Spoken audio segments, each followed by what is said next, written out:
What is up? What is up, everybody? Welcome back to the MLS Now podcast. I know it said stream starting soon. I need to make an episode starting soon because we are not streaming this. This is just a recording. This is, of course, our MLS Now weekly deep dive. This is where Russell and I watch a game together and then we go and talk about the game we just watched. And we have a very strict template we follow, and we try and keep it at 25 minutes. So there's a very quick, concise rundown of the game, and we do this once a week. We usually do it on Tuesday nights, so it pop out Wednesday mornings. And this time we did Chicago versus Seattle. So Russell, gonna go ahead and pop you on the screen here. You can go ahead and unmute. How you doing tonight, my friend? I had a blast watching this match because I felt like I could take lots of hot takes just for the entire 90 minutes of it. So I'm very excited to get into this episode. Yeah, I think this was a good point in time for these two teams to intersect because it's kind of like this. You can't see me, but the people who are watching, I am doing, for you, Russell, I'm doing an upward hand and a downward hand, and they're intersecting. Just like that. Nope, you have That's an X. No. It's okay. I'm not gonna be able to explain it. I'll watch the episode. Basically, just one going up, one going down, and they're like crossing paths, maybe not intersecting. And because Chicago are on the up, 2 wins in a row. Toronto and Seattle are on the down, 2 losses in a row. Don't know the other loss off the top of my head. 2 losses in a row. They got more than that, right? Oh my gosh, what is it? Seattle lost on the weekend. They lost to Portland 3-0. Yeah. And then they lost to Nashville. 3 losses in a row. Yeah. Yep. They're 4 losses in their last 5. Yeah, pretty bad. So definitely the one team they beat was Toronto. Yeah. So what does that say about Chicago, right? I know where you're going with that. Right. I know where you're going. Well, yeah, so let's go ahead and get into our template. I need to make some like graphics since we do this weekly. But for now, I'm not going to be sharing anything. Just going to be our lovely faces. So what we do, just as a reminder to anybody who's not listened to before, we do an intro where we kind of talk about headlines heading into the match. We talk about match moments. So that's going to be anything that happened in the match that we felt was particularly important to talk about. Terrible takeaways. That's where Russell and I each give one takeaway about the match in general, whatever we're feeling like talking about, and they're terrible because we're the ones having them. Pick your player. You guys can see the alliteration now, I bet. We just pick a player and talk about them, and then did the better team win, and we usually look at the stats there. So let's get straight into this. Let me get 25 minutes up on the clock, and here we go. So Russell, give me your headline heading into the match for Chicago. So I think this was maybe a lot of negative headlines heading into the match for Chicago, and we've kind of talked over a few of them just over the past few weeks and kind of months now. Is Shaqiri a flop? Is probably a question there. Is Jairo Torres a flop? Is Chris Mueller a flop? You can stop me if you see, a pattern in this, but there's been a lot of questions because a lot of those players that they were bringing in, the designated player and Shaqiri, and is Torres a designated player? If so, wow. But I mean, again, it's just like there's these guys that are being brought in who you're supposed to see all this impact from, and it's not happening. Like, I don't know where they're going to find the impact, and they're kind of going to find the impact from Gutierrez, it seems, who's now starting over Jairo Torres, at least in this match. Jairo Torres is a young DP. Oof. Yeah. Well, they get those U22 slots. Yeah. I'm not sure exactly what they spent on him, but yeah, he has not had a great start to life over in Chicago, and I think that's a good headline looking at him. But I think it's all the players, and maybe you did say all of them: Shaqiri, Shabilko, Mueller, Jairo Torres. They're all not working out. Jimenez, if they were working out, Chicago would be in a much better position, and maybe they are on that trajectory. So that's kind of going into the match what we're feeling, but we just don't know yet heading into the match. For me, it's Brian Gutierrez and Duran. who I think might have gotten a slight injury last game, which sucked because he just had a huge breakout game against Toronto. He just dominated that team. I know we just said Toronto might not be very good, but for an 18-year-old to do that against any professional team, that's let's take nothing away from him. That was a really good performance. Gutierrez is the other one. I'm loving it. I'm loving him starting each week. I in the final third, he just is so good. He's got crisp passing. I just wish he was a little bit better with his shooting, but that will come with time. Also, I believe 18 years old. Gutierrez is 19 now. Just turned 19 this past June. So going over to Seattle, like we said, we had that intersection. Some going up, some one team going up, one team going down. Definitely Seattle's the team on the downward trend. What are you feeling with Seattle right now? Oof. Just oof size equals large. I mean, you have injuries seemingly everywhere for Seattle. And I mean, who Obed Vargas. Is Obed Vargas still injured? Like, yep. So they had João Paulo get injured. So they're like, oh, well, we've got a 16-year-old signed. Here you go. Go play. And he was great. And people are like, oh my gosh. And now he's injured too. Like, Seattle can't catch a break on some of these injuries.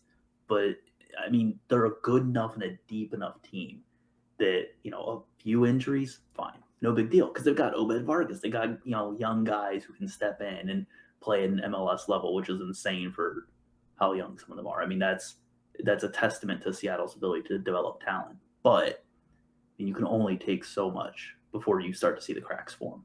Exactly, yeah. I have to agree with you there. So, the only other thing I'll add on Seattle, they're also missing Rui Diaz, so I think injuries is kind of the big talking point around them. But last season, they were getting through the injuries. Do you remember that game against Austin where they played literally like 7 teenagers or whatever? Rui Diaz scored a banger and they won 1-0. Like, they're not doing that this season. And I think that's an interesting development. So let's go ahead and move into the next section, which is match moments. I did not record a lot of match moments. You might have a couple more. 23rd minute, Zichos goal starts off with, I think, a corner or I think it's a long throw in. And the throw in comes out and it's a second phase. And Navarro gets the ball, puts in an early cross, and Zichos with a really, really good header into the really bottom right corner of the goal. Goalkeeper can't do anything about it. What's your take on this goal? It's a good header. I mean, I know we're kind of, I think, pretty level-headed on headers, that they're not necessarily these phenomenal must-score chances, but that's a good header. It's far out too. It's got to be 15 yards. Have where is it? I have my little narrative here in the 23rd minute. So I've got it written down here. Zichos is raising his hand. He's like, "Oh, hey, look at me! Send it my way. Kick the ball my way." And you've got Arriaga just standing there, and he's looking at him. He's like, "Oh, that's weird. Why is that guy waving his hand around? That's kind of odd." And then he's like, "Oh, I see now." And like that just blew me away. Like, my guy, he was waving his hand around. Like, you could see him do it. Like, it was very obvious. He started to make the run. You have to, as any player, let alone a defender, you have to respond to that. You can't just let him make that run unmarked. Yeah. And so I think this is somewhat what differentiates good players from great players, because 95 times out of 100, Zichos' header goes wide, hits the post, straight at the goalkeeper, hits off his face, and he falls over, and he's a meme on BR Football. Like, there's so many different outcomes that most likely do not turn into a goal. But that time, Zichos connected well with power, goal. Arriaga looks stupid. Yeah, loads of power on that. And I think that was a strong header. I think in MLS it happens a lot where players maybe not take a play off, but just like feel they can get away with something, and then they don't. And it's like in that one scenario, it's like, oh, well, on another day they would have gotten away with it. Is it really that bad? But then you get to the, Premier League. Everyone watches the Premier League. Like, if you mess up, you can't take something off. it is going to be punished immediately. And it happens in MLS where players don't get punished. They take a play off, a player gets in behind, mishits a shot, and it goes out for a goal kick. And it's like, Arriaga there, 100% agree. He turns, he looks at Zichos, who's got his hand up, and then he turns and looks at the ball. Then the ball comes in. He could have positioned himself a lot better there.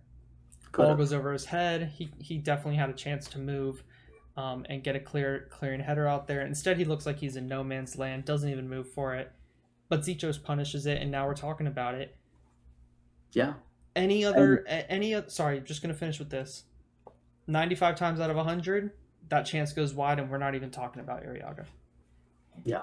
And I would love to expand on that more just by saying, I think maybe we as fans, it's not unique to just any one team to feel like the one time you take a play off is like you get maximum punishment, where everyone's like, most players miss that. Everyone else across the league misses that, but that always gets scored against us.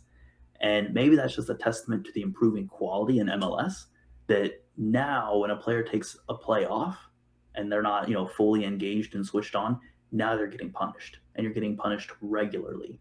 In the past, maybe you weren't, and so it felt like you could get away with it. You can't this season, and maybe you can't in seasons going forward. I think that's good for the league, and I think we're probably going to see more of this type of goal, especially over the rest of the season and probably into next season as well, until people kind of catch up and realize, hey, really got to stay switched on for 90. Yeah, and also, you and I listen to the same Arsenal podcast that says this, but event analysis, where fans analyze the event that happened, but not necessarily other events. So they see the big event, which is the goal, the assist, the mistake. Okay, that's what I'm going to analyze, and that's my feelings on the player. When really that is one event, and there are hundreds of events for each player throughout a match. And so, I'm not taking away anything from Arriaga. He just took this play off, basically, or he was in no man's land, and he got caught out. And just also what you said, which is what triggered it for me, was the it feels like every time we make one mistake, we get punished. Players make mistakes on defense all the time. They never get punished. Yeah. But it's just confirmation bias. Yeah. We see it, and that's what we pay attention to. Exactly. So really good talking point there. The only other match moment I have, which is why I was fine with going so long on that one, is the one-on-one save from Cleveland. Yes. Yeah, I had this one as well. Cleveland, who's in Seattle playing in Chicago. I hate you. No, it was just a really good play from Chicago. So goalkeeper kicks it out straight to Shaqiri. Shaqiri's under pressure. He lays it off for Jimenez. Gutierrez makes a really good off the shoulder run in behind. Jimenez plays him in perfectly, and his shot is really weak. He just doesn't get any power on it, kicks it right at the goalkeeper. Would have been 2-0 after 26 minutes, and Seattle would have been in danger of a bad result. But Cleveland made a good save. Yeah, I actually, on the topic of Cleveland playing for Seattle and Chicago, it's not going to get old for this entire episode. I'm shaking my head. No, be prepared for it. It's going to keep happening.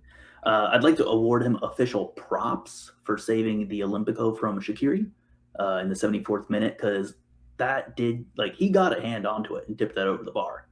I suspect that if that was further back, maybe towards far post, that may have been a potential Olympico for Shaqiri. So props to him for making that save, because as much as I would have loved to have seen it, a 1-0 result is better than a 2-0 that you got scored on with an Olympico, because that's just oh boy. Did Shaqiri score an Olympico this season? Shaqiri hasn't scored many goals this season. I feel like somebody scored one. I can't remember who it was. There has been an Olympico. I know that. Was it Pereira for Austin? I can't remember. I'll Google it later. Okay. So next up then, we're doing terrible takeaways. I think you went first last episode, so I'll go first. Yeah. Chicago are one player away from being a playoff roster. Do you guess which position that's in? The 10. No. Oh, well, then your take is wrong. So Right back. Right back? Right back. Excuse me. Give me context on this. Defend yourself. An attacking right back changes this team. It gives them an extra option in the attack that is viable and is dangerous and can put crosses into Shibilko. So you kind of heard me say it. Julian? Should Julian Gressel have gone to Chicago? I think that would have been perfect, actually. Although they don't play in a 5, they play in a 4. And he plays a 5. That's why he went to Vancouver. But, like, hear me out. So Shibilko a lot of times peels over to the right and has to take crosses on the right side. He shouldn't be doing that. He should be the one getting the header. He should be the one attacking the headers. That's because they don't have anybody occupying that right space. Mueller, he's not an out-and-out winger who's going to put crosses in on that right side. And when he does, he mishits them. He cuts in. He likes to combine. They needed a wing-back type right back, like a Gressel, but who can handle a 4-back system, put crosses in, get the ball into the box for Shibilko, and Shaqiri running in on the rebounds. And I think that would really help their team. It blows me away that when you have Jairo Torres, Chris Mueller, and Shaqiri on your team, you somehow don't have anyone other than Shibilko occupying the right space when all three of those guys kind of play on the right outside of this team. It's poor squad building. Yeah, they're all cut in players, and Shaqiri's forced through the middle. It's just poor squad building. That's a good point. I didn't think about that. All right. Am I wrong though? Am I right? Are you okay with it? How are you feeling? I think it's fair actually. We definitely saw Shibilko occupying that right space. I mean, you called it out multiple times in the rewatch. So yeah, you know what? I will accept it. I think it's still spicy though. We like it spicy. All right, what's your terrible takeaway? My terrible takeaway is me doubling down on a previous take that we did. Seattle is just not good right now. Just straight up, Seattle is not good right now. I would say bordering on bad. I think it was the MLS All-Stars episode that we did where we were talking about the roster. And I mean, we watched them, and how many times in my notes here, I mean, I have here 10 minutes, Seattle backline not in sync, pinging it long over the top and not connecting. 25 minutes in, Seattle loses the ball in midfield on the regular. 26 minutes in, Seattle lucky not to be down 2. 30 minutes in, Seattle keep losing second ball opportunities throughout the match up to this point. 45 minutes in, Seattle don't have Chicago pressing them and they're not doing anything. 54 minutes in, Seattle passing through the midfield continues to be dreadful. 72 minutes in, Seattle are an IRL representation of when people make a Twitter comment saying, at no point in time did I ever know what the next word in that sentence was going to be. I mean, it's... Am I wrong notes, about... First of all. Yeah, my notes. What of that is wrong from this match? I mean, it was a bad match for Chicago, and they've been losing pretty consistently. And again, I would argue that beating Toronto is not an achievement right now. Sorry, Toronto. I really like you, Toronto. I really have to keep Toronto catching strays. I know. I'm so Toronto. I want Toronto to succeed so bad. I like Toronto. Mm-hmm. But Toronto is in a rough spot right now. But yeah, Seattle looked like they're about to start sliding down the table.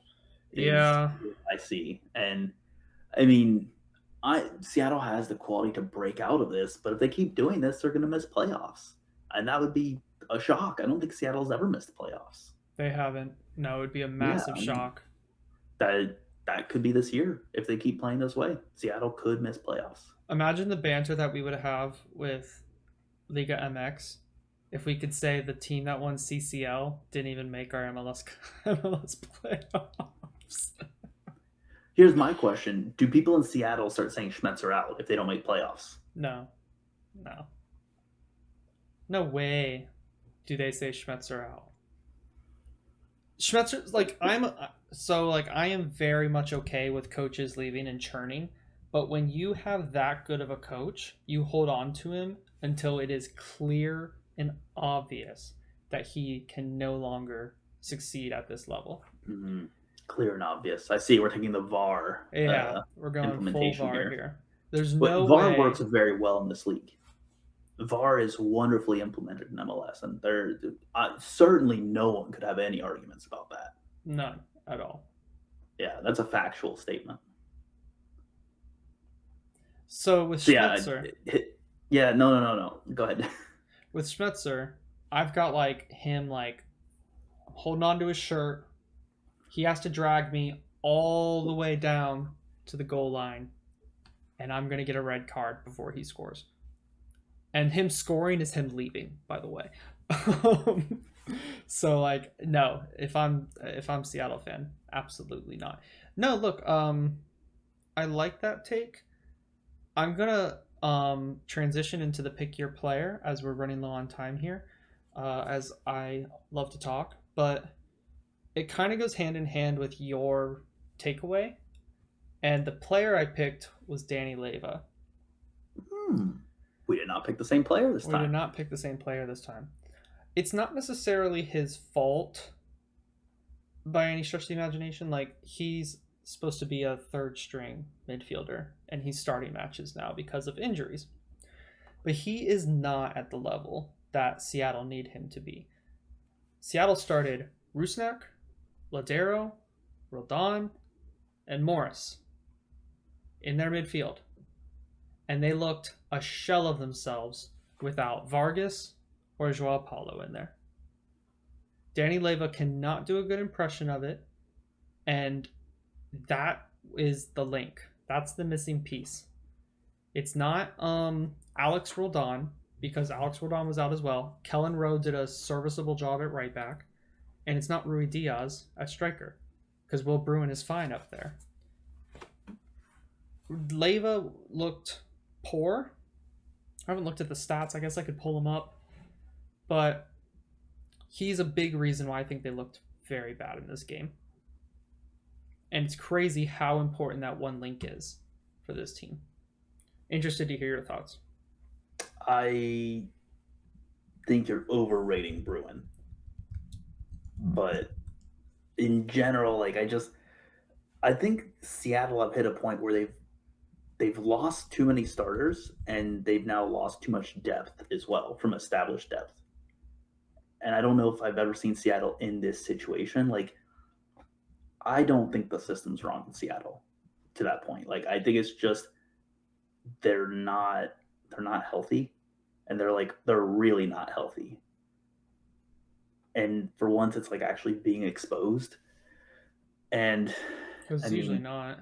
Yeah, it's usually not. Like, if you give it 2, 3, 4 weeks, like, and most of Seattle somehow comes back healthy, hypothetically, they'd be fine again. Mm-hmm. So yeah, I think we're finally seeing how deep Seattle runs, which admittedly still very deep. Yeah. So I pulled up Leyva's stats here, and I must admit they're not terrible stats wise. 5 out of 9 on duels, 3 out of 3 on tackles, 1 interception, 1 clearance, recovery, dribbled past only twice, and he is young. He's 19 years old. Like, this is not some extremely experienced player. I just, positioning wise, he wasn't that impressive for me personally. Go back to Yeah. the no share. I think a lot of Seattle was not impressive though. Yeah. No. All right, let's hear your player. I'm interested to hear who you picked. All right, so I'm gonna make a throwback to our storylines here. So is Jairo Torres a flop? The answer, I think, is still yes. But Shaqiri tonight did not look like a flop. And that's who my player that I picked tonight is Shaqiri. As we've discussed recently, I've now found pass maps that I'm obsessed with.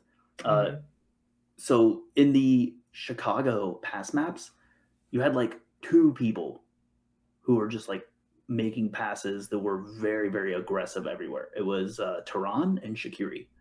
And I would argue that Shaqiri, while he didn't complete the same number of passes that Duran did. And in fact, I mean, it was like 15% less in terms of completion. I mean, but Shaqiri was looking for a lot of very, very aggressive final passes. Like he looked dangerous. And I think on a different night, if some of those connect, you could probably see a really bad result for Seattle here. I mean, Shaqiri looked creative and involved this time at least. So I think that's a step in the right direction. I mean, he had, as I'm looking at this, 6 complete progressive passes that were pretty, 50-50, but they were all into the attacking part of the field. And then he had, I mean, 1, 2, 3, 4, 5, 6, 7, 8 incomplete progressive passes, and most of those were into the box, which is a pretty dangerous spot. I mean, if you're completing passes progressive into the box, like you're probably looking for that final ball. Those are important to make.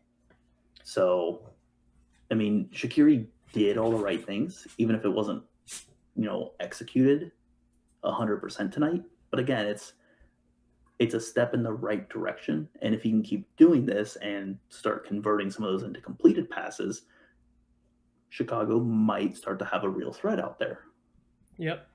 I was shaking my head yes the whole time. I absolutely love that take because I was really impressed with his performance in this match. Like I said in the 26-minute match moment, Slonina just fires a ball out into an area.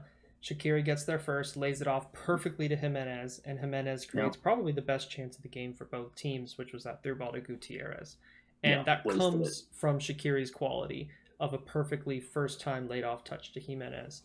And not only that, there was a counterattack where he played it out to, I think it was Gutierrez on the left as well, who cut in and passed it to somebody else or laid it off to somebody else. And then they got a shot off there as well. And then just overall, I mean, there were a couple times where I was like, that wasn't a great pass from Shaqiri. He put his team under pressure there. It was more in the defensive third. Like once he got a throw in and he just like kicked it in the air, like high in the air to... I know exactly the one. And it bounced like on the 18-yard box and Duran was under pressure and dealt with it. And it's like, Shaqiri, can't be doing that. Like no coach in the world is going to allow you to do that. Stupid. Yeah. But for the most part, he had a very good game in my opinion. Let's go ahead and get into did the better team win and what? Let's start with what do the stats say? So the stats say that actually Chicago. Do you have like a picture of these stats? I use FootMob. You use FootMob. Okay, let me go to FootMob and go to this match. Yeah. So I can. Do you want me to send you the link? Sure. Yeah. Send you the link in the chat. Here you go. Yeah. So the listeners can see. Yeah. And then you can just scroll on down to where the top stats are. Top stats. Yeah, and then you can look at all stats as well. Perfect. Okay. But yeah, so if I'm looking at just these stats, right? Forget what the game said. Forget what we just watched for the past 2 hours. If I'm looking at these stats, I'm seeing that Seattle dominated shots taken. Won more of the metrics in passes. And I mean, it was relatively even split on defense, but if a team is, dominating the passes and shots, you would expect Seattle to have a little bit more on defense. And then Seattle won duels too. So like, obviously they were doing very well defending the ball. And then when they were going forward, they were winning that as well. The only thing that Chicago won and kind of where the stats bear out is the expected goals. So, I mean, in general, I would say looking at this, you would think that outside of expected goals, Seattle probably should have won that match. However, as we watched this, we talked about it, right? I think expected goals might have actually been off for Chicago. I think it might have been under what it maybe should have been, because I felt like Chicago had a lot of very good chances, or at least they had a lot of good opportunities to take a shot that maybe they just elected not to.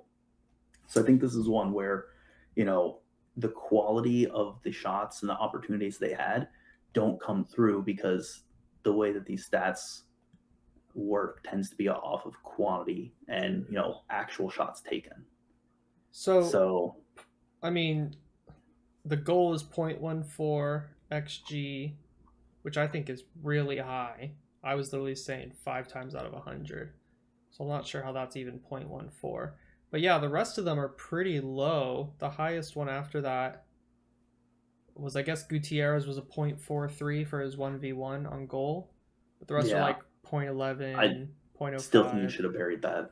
He should have buried I it, think definitely. that just comes with experience. I think you need to take one more touch on that just to get out wide of the goalkeeper, Yeah. because he was pretty close to the goalkeeper and had to shoot straight on. Yeah. Which, I mean, again, you have to save it. So, I mean, it's good that he saved it. But yeah. The issue with stats, though, is like it doesn't talk about game state. It doesn't show you game state at all. And game state was 1-0 after 20 minutes. So, like, Seattle are going to be pushing more. Chicago are going to be a little bit more cautious. And so, like, when you take 15 shots, the fact they took 15 shots and didn't even get over 1 XG says it all for me. Yeah. I mean, and you can see how many are outside the box. Yeah. Yeah. I can scroll back up to that. Because you're right. A lot of them are outside the box. I mean, box. there's 5 of them fully outside the box and 1 right on the edge. Now, granted, there's some really good opportunities in there, but, you know, again, you watch the match, right? You know, eye test. They're not great shots. Eye test says this was Chicago's match. Yeah, I would agree. Watching the match felt like this should be a Chicago win. If you ask me, did the better team win outside of stats, I would say short answer is yes. And a long answer is still yes, but, you know, with the caveat that there's an explanation to go with it. Yep. All right. Well, that is where we'll end it. We went over yet again. A couple interesting discussions to be had there, and it's only 30 minutes. Hope you guys understand. I'm sure none of y'all are complaining about extra content. You can find Russell at Mr. Dangerous. Obviously, you can see it's only slightly at Mr. Dangerous. I'm loving all the different iterations. Excited to see what happens next. I think Thursday will be a team spotlight. Might be with David. Oh, is it Toronto? No, it's not. We have a fun one coming out. So we did a tweet saying, what are your biggest frustrations with your team this season? And it will be respond to that. It will be David and I, hopefully. If not, it'll probably be Russell subbing in as usual. Hey, I'm off the bench performer here. And you are killing it. Reacting. Super sub. Yeah, we will be reacting to the frustrations. That's the plan for Thursday. So called a group therapy session. Exactly. There's not going to be a lot of LAFC. There's not going to be a lot of NYCFC. It's going to be a lot of I saw a lot of Portland, so that'll be a discussion. It's this side of the table, not this part. It's this part. Nashville was in there, Cincinnati. So it's going to be good. Yeah. It's going to be good. There's a lot of Cincinnati in there. I'm sure there is. All right. Well, thank you so much, Russell. Have a good rest of your night. Till next time.